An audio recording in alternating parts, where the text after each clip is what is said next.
asalaamaaleykum maa ngi nuyu ñëpp ku nekk ci turam ak santam donc maa ngi tudd Pape Amadou Fall comme ni ko Moustapha waxee maa ngi nekk secrétariat technique donc comité national de suivi du contenu local comme conseiller juridique ak responsable pôle hydrocarbures. Thématique bi ñuy waxtaanee ni thématique la bu am solo parce que DG Faye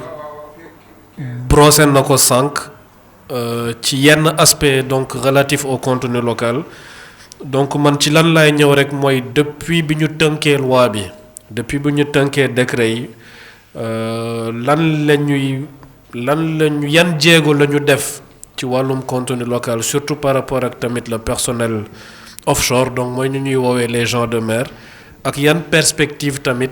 lañ ci war a mën a tirer pour faciliter donc employabilité ak accessibilité donc à l'emploi offshore pour les entreprises locales mais aussi pour la main-d'œuvre locale surtout donc les gens de mer sénégalais qui interviennent sur les plateformes offshore. Tey li ëpp solo mooy la question en réalité n'est plus de savoir si le contenu local est une réalité ou pas, mais plutôt c'est de savoir dans quelle mesure contenu local indi na ay amélioration indi na ay opportunités d'emploi indi na ay opportunités de marché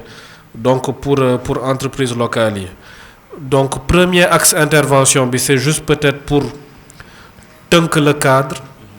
donc ban cadre la ñu am tey le cadre juridique parce que cadre juridique bi daf ñuy permettre ñu taxaw saytu lépp lu ñu fi defagum ak lan la ñu mën a améliorer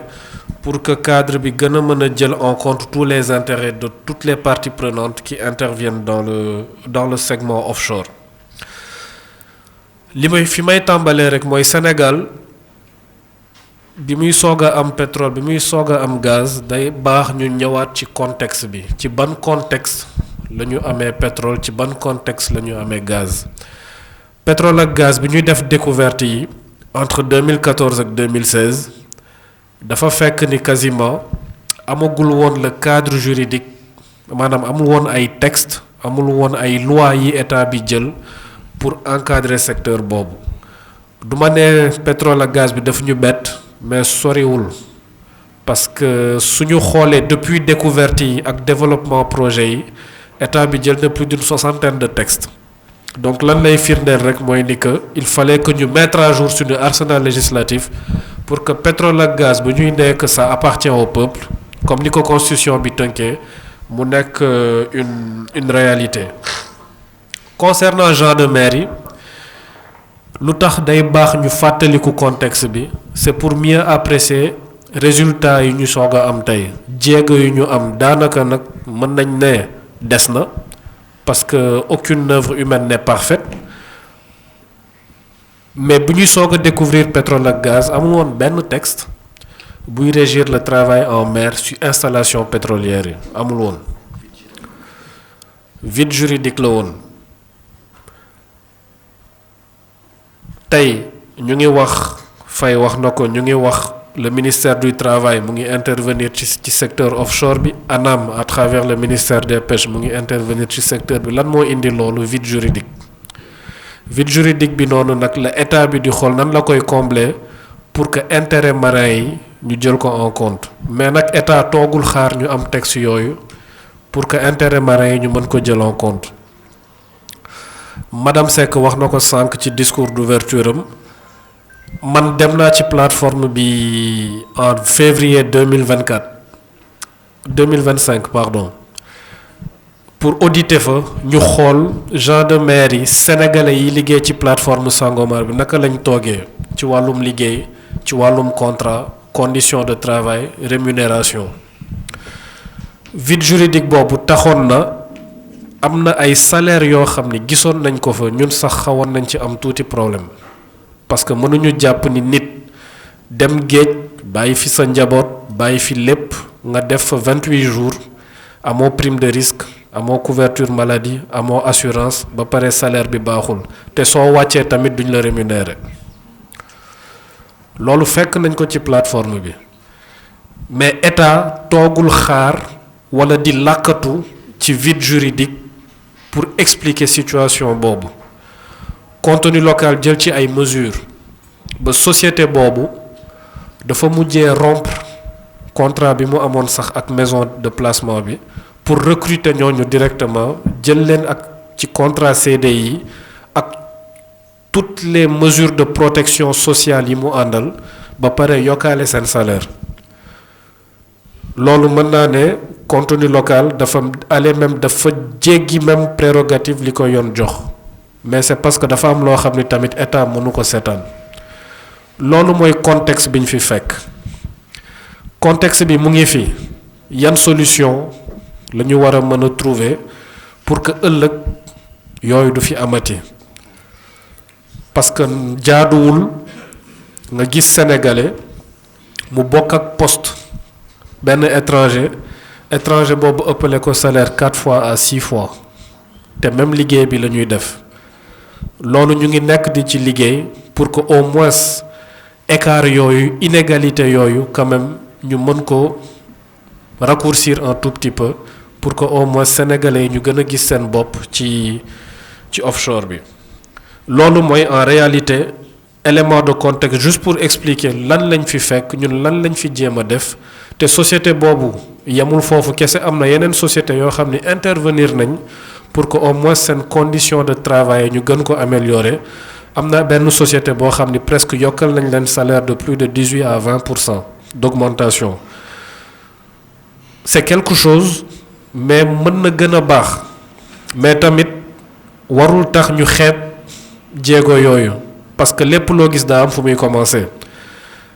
kër boo tabax tey tabax bi dëgër fondation bi dëgër kër bi baax day fekk ni que fondation bi dafa dëgër tey ñu ngi ci fondation yi.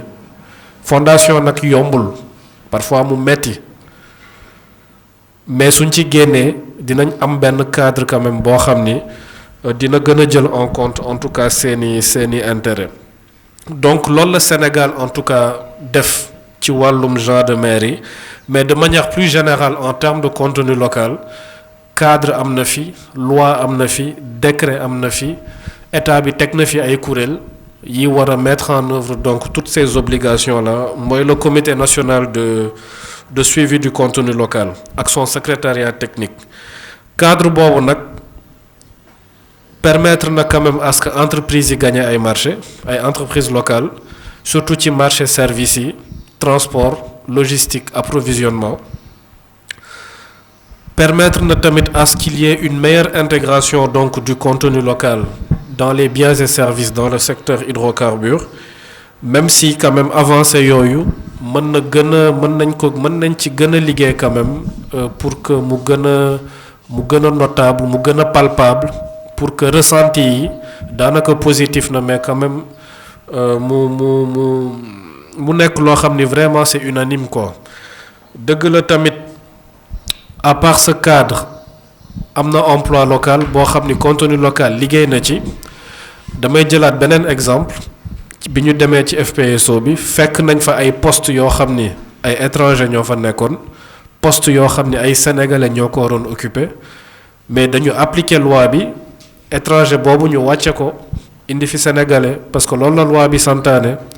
dëgg la étranger beneen dëkk Afrique la ñun ñëpp ay africains lañ mais on est d'abord des sénégalais avant d'être des africains donc étranger boobu wàcce nañ ko. te am na yeneen société yoo xam ni tamit loolu fekkoon nañ ko fa te liggéey nañ ci ba quand même ñu régulariser donc la situation. nekkuma nag di ne contenu local macha allah à 100% parce que parfois du ñàkk coow bi bëri du ñàkk wax bi bëri du ñàkk tamit critiques yi am mais dañu jàpp ni que rek bépp critique bu sénégalais def am na droit def ko parce que dafa bëgg affaire yi baax. su affaire yi waree baax nag ñun dañuy dinañ déglu parfois nag dëgg la critiques yi du neex mais au moins l'essentiel c'est d'être attentif d'être à l'écoute parce que structure buñ ko tënkee surtout structure u état ci wàllum pétrole wala gaz nga xam ne ay ressources stratégiques la constitution ne les ressources naturelles appartiennent au peuple kon ku nekk am nga ci wàll donc képp koo xam ni tamit am na ni mu ko gisee am na droit joxe kàddoom ci loolu te état tamit service public la service public nag servir intérêt général mooy sa mission principale donc intérêt général boobu nag administré yi ku nekk am na ci wàllam ku nekk am na donc li mu ciy wax léegi vraiment tamit benn aspect boo xam ni contenu local vraiment mu ngi liggéey ci employabilité bi mais tamit war nañ ko gën a mën a renforcer loolu moo tax sax tey secrétariat bi mu ngi liggéey sax pour xoolaat texte yi pour saytuwaat ko pour apporter ci quelques modifications pour que mise en œuvre bi gën a efficace parce que comme ni ma la koy waxee ñun en toute humilité xam nañ avantage u loi bi xam nañ tamit limite yi nag soo ko xamee da ngay jël ay décisions da ngay jël ay matuwaay pour justement modifier ko changer ko pour que quand même contenu local ni mu nekkee une réalité mu gën a nekk une réalité donc sur toute la chaîne de valeur pétrolière et gazière parce que malgré cadre bi am tey am na quand même ay constats yi ñu def constats yi nag mooy on note toujours cette faible présence des équipages locaux ci plateforme pétrolière yi. Il y a également cet accès qui est restreint au niveau des embarquements. Je pense que DG Faye wax na ko si mais aussi ñu war a xoolaat adéquation formation yi ñuy def ak besoin secteur bi loolu moo gën a am solo loolu moo gën a critique ci lu ñuy liggéey tey parce que contenu local préférence nationale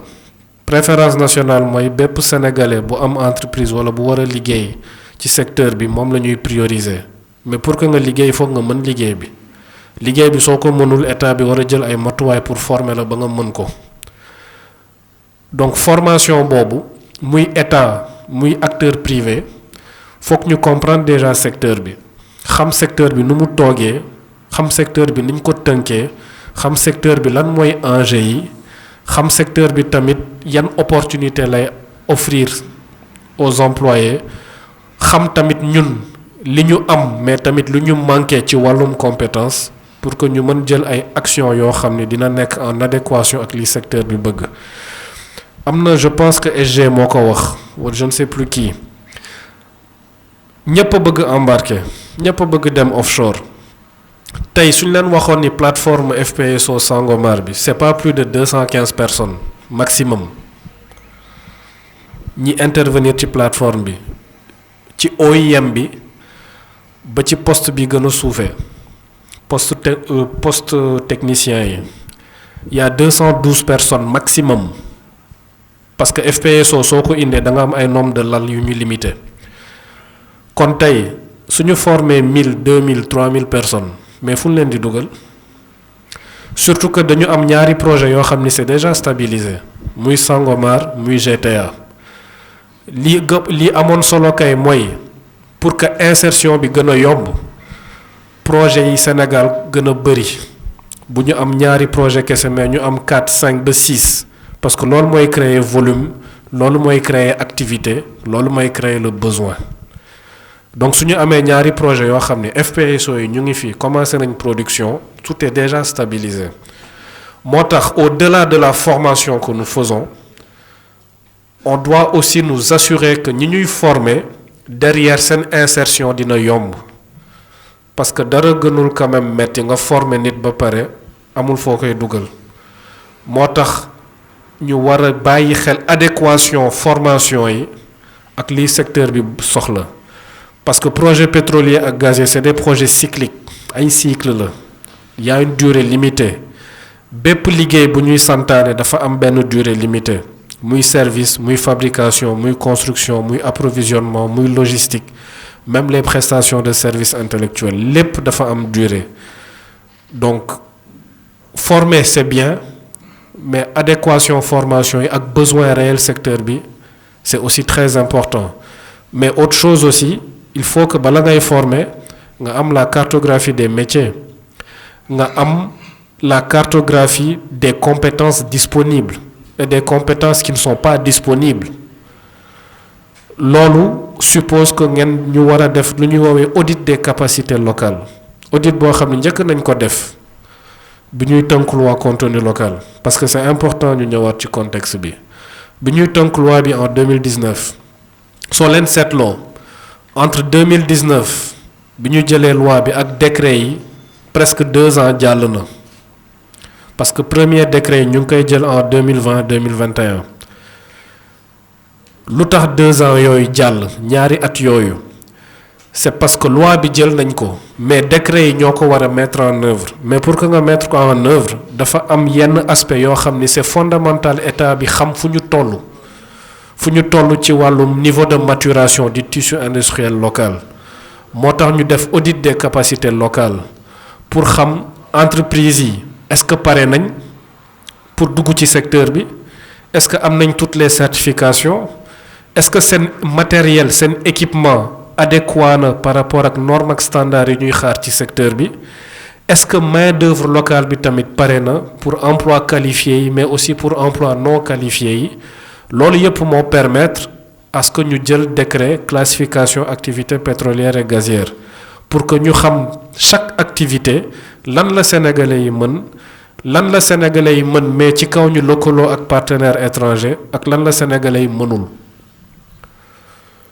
mais état bi su tënkee loolu tamit day concentré wu ci lan la sénégalais yi mënul pour yéegal seen compétence moo tax ñu créer le fonds d'appui au développement du contenu local fonds boobu mooy permettre ñu financer les formations les capacitations pour faire monter en compétence les entreprises locales sur toute la chaîne de valeur pétrolière et gazière pour que ñu permettre leen ñu mën a faire face à la concurrence des entreprises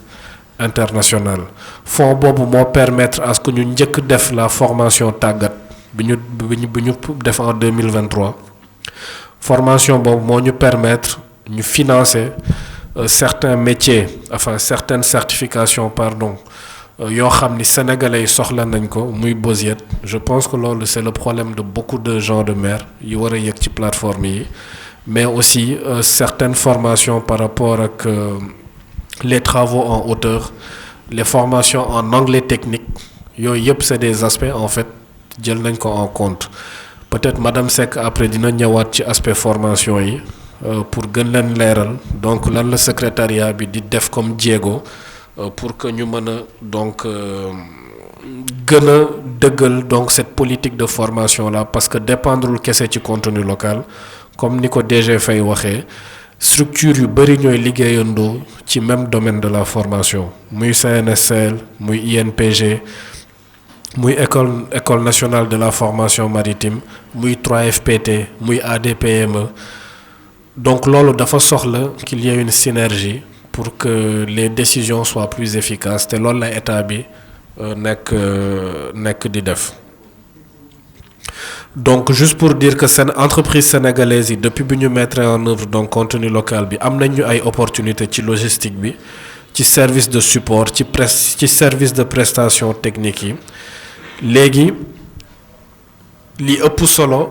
mooy par rapport ak gens de mer yi lan la état bi war a mën a def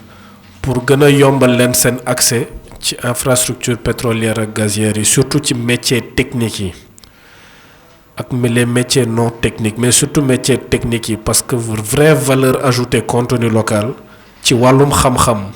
transfert de compétences transfert de technologie ci métiers techniques yi la donc day soxla tamit école nationale de formation maritime mu liggéey ak INPG parce que bokk na ci conseil de régulation bi ak ANAM mu liggéey ak contenu local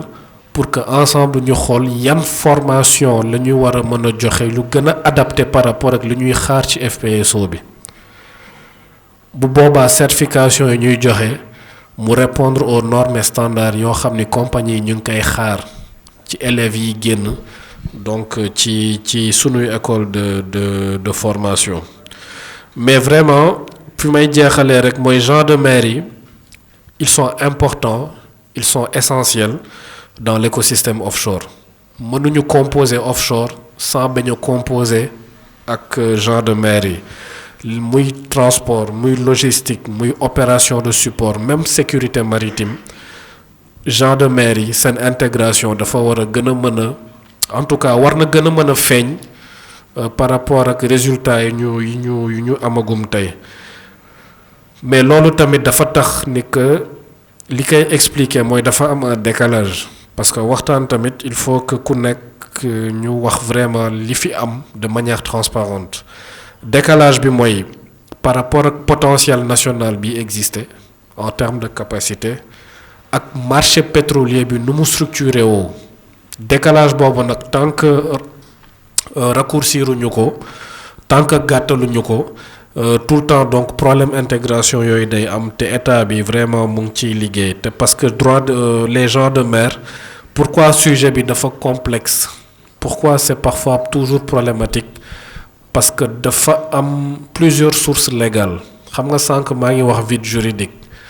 mais plusieurs sources légales yooyu d'abord parce que yenn droit les gens de mer au-delà même du droit national c'est le droit maritime international qui vous protège parce que état bi signé na ay convention internationale maritime yu bari yoo xam ni daf ko ratifié pour justement jox leen yenn protection bi leen war mais protection boobu nag suñ ko ratifié wee dafa war a suivre sur le plan transposition de la norme au niveau national te loolu je pense que war nañ ci mën a gën a liggéey pour que ñu gën a mën jël en compte donc statut gens de mer yi leurs conditions de navigation d'exploitation et les règles liées au pavillon et à l'immatriculation des navires et donc vraiment en termes de perspective dinaa wax ci perspective yi après peut-être ñëwaat un tout petit peu sur nationalisation navires yi parce que c'est important que ñu comprendre le processus qui a été entamé ñu comprendre tamit problématique yi ci nekk